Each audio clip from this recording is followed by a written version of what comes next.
دے کر سیریز میں خسارہ کم کرتے ہوئے 2-1 کر دیا۔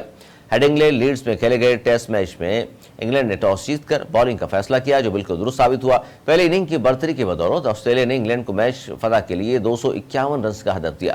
ہدف کے تعاقب میں انگلش اوپنرز نے اپنی ٹیم کو 42 رنز کا عمدہ آغاز فراہم کیا، لیکن مچل سٹارک نے بین ڈیک کو آؤٹ کر کے اس سیاست کا خاتمہ کر دیا۔